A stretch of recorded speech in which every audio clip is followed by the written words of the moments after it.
Assalamualaikum warahmatullahi wabarakatuh. Di sini kami dari kelompok 12 akan mempresentasikan tentang energi nuklir dalam membangun Amerika Serikat.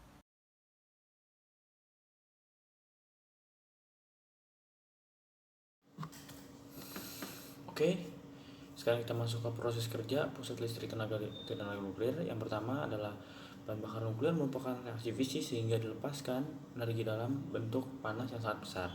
Yang kedua, panas hasil reaksi nuklir tersebut dimanfaatkan untuk menguapkan air dingin, bisa pendingin primer maupun sekunder, bergantung kepada tipe reaktor nuklir yang digunakan. Dan yang ketiga, ada uap air yang dipakai oleh pemutar turbin sehingga dihasilkan suatu energi gerak atau kinetik ya.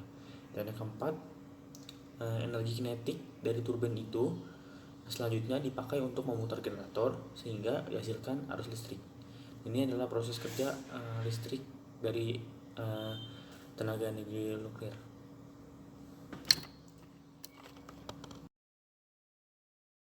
Di sini saya akan menjelaskan tentang potensi energi nuklir di Amerika Serikat. Dalam PowerPoint terdapat tabel produksi uranium Amerika Serikat pada tahun 2006 hingga tahun 2018. Seperti yang kita ketahui, Amerika Serikat menduduki peringkat ke-15 untuk sumber daya uraniumnya. Amerika Serikat sendiri memiliki banyak pertambangan uranium.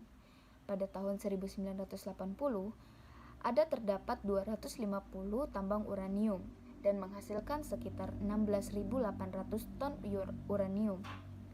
Namun, hal ini tidak berlangsung lama. Pada tahun 1984, hanya terdapat 50 tambang uranium saja dan hanya menghasilkan 5.700 ton uranium.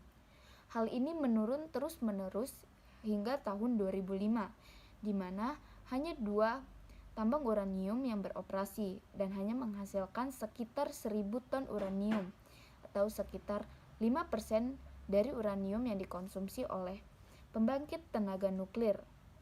Hal ini membuat Amerika harus mengimpor sumber daya uranium dari negara lain. Pemanfaatan energi nuklir di Amerika Serikat. Pada awalnya, Amerika Serikat menggunakan energi nuklir untuk Perang Dunia Kedua, di mana Amerika Serikat mengebom Jepang, yaitu kota Hiroshima dan Nagasaki, menggunakan bom nuklir. Pada tahun 1951, Amerika Serikat mengembangkan lagi energi nuklir untuk menjalankan kapal selam dengan tenaga nuklir.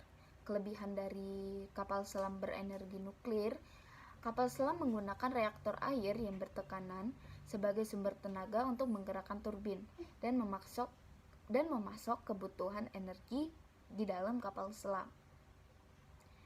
Serta untuk saat ini, energi nuklir digunakan Amerika untuk sebagai pembangkit listrik tenaga nuklir, di mana dengan energi nuklir Amerika Serikat sudah menghasilkan listrik sekitar 806,2 TWh. Dan pembangkit listrik tenaga nuklir di Amerika memiliki peran penting. Hal tersebut dapat ditunjukkan karena dari pembangkit listrik tenaga nuklir di Amerika sudah menghasilkan 20% listrik secara konsisten. Dan pada tahun 2009, 3 negara di bagian Amerika sudah mampu menghasilkan 50% listrik dari energi nuklir. Amerika juga memiliki stasiun nuklir terbesar yang dapat menghasilkan sekitar 1.400 MW.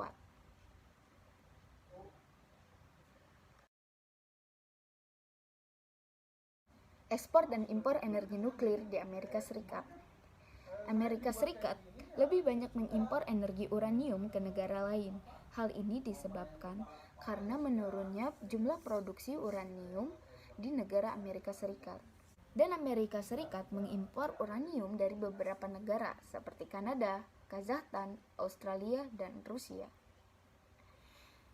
Amerika hanya menyumbang sekitar 10% uranium yang berasal dari pembelian mulai dari tahun 2010. Uranium dalam setahun berasal dari negara lain sekitar 83%.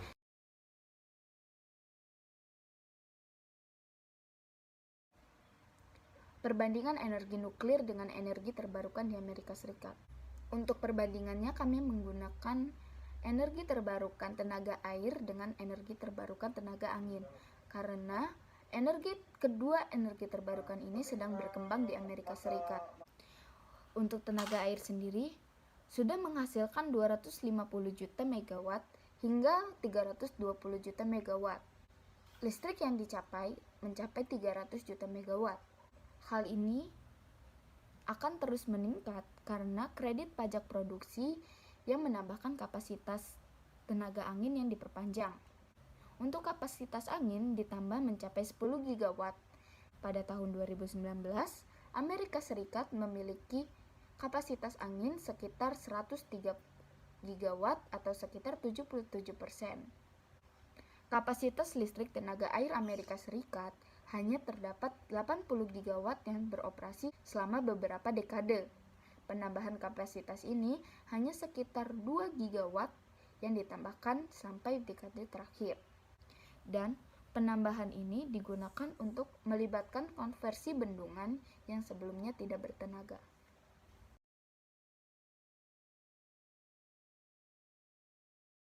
Oke, assalamualaikum warahmatullahi wabarakatuh. Di sini saya ingin membahas tentang kebijakan-kebijakan yang ada di Amerika Serikat tentang energi nuklir. Di Amerika Serikat ini ada banyak tindakan atau kebijakan legislatif yang diterapkan pada tingkat federal dan negara bagian untuk mengatur energi atom sekaligus melakukan promosi dan perluasan. Pertumbuhan di nuklir di Amerika Serikat ini berakhir pada 1980-an. Namun undang-undang kebijakan energi nuklir ini disahkan pada tahun 2005 untuk bertujuan memulai industri nuklir melalui jaminan pinjaman keuangan untuk ekspansi dan perlengkapan ulang pembangkit tenaga nuklir ini. Namun keberhasilan legislatif ini masih belum ditentukan karena semua 17 perusahaan yang mengajukan pendanaan masih dalam tahap perencanaan pada 26 aplikasi bangunan yang diusulkan.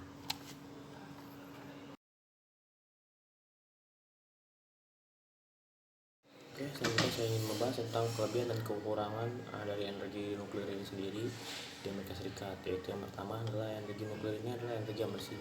Kenapa demikian? Karena efek dari energi nuklir ini menghasilkan 56% tenaga listrik di Amerika Serikat yang bebas karbon pada tahun 2017 dan membuat sumber energi bersih ini menjadi sumber energi bersih domestik terbesar di Amerika Serikat. Yang kedua adalah mempunyai kapasitas energi penuh. Kenapa? Dikarenakan melebihi cakupan yang dipunyai oleh energi lainnya seperti batu bara, gas alam, bahkan angin matahari. Dikarenakan kapasitas penuh ini memiliki 92% dari energi nuklir. Dan yang ketiga itu ada membantu untuk kebutuhan listrik di Amerika. Kenapa demikian? Dikarenakan 20% energi listrik di Amerika Serikat disediakan oleh tenaga energi nuklir. Ada lebih dari 100 pembangkit listrik tenaga nuklir yang beroperasi di Amerika Serikat ini. Dan yang selanjutnya adalah kekurangannya. Kekurangannya itu adalah membutuhkan SDM yang mumpuni. Kenapa? Dikarenakan untuk mengolah energi nuklir ini membutuhkan kalian yang cukup. Dan yang selanjutnya itu adalah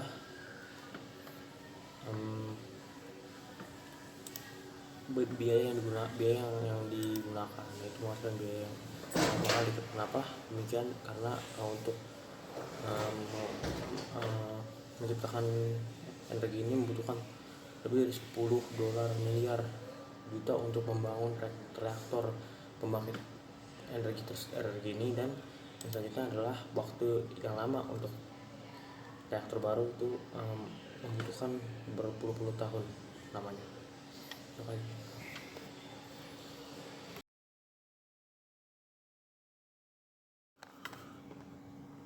Oke, nah jadi kesimpulan dari presentasi ini bahwa energi nuklir ini adalah energi yang memiliki potensi yang sangat besar untuk menggantikan energi non terbarukan untuk menjadi pembangkit energi yang baru.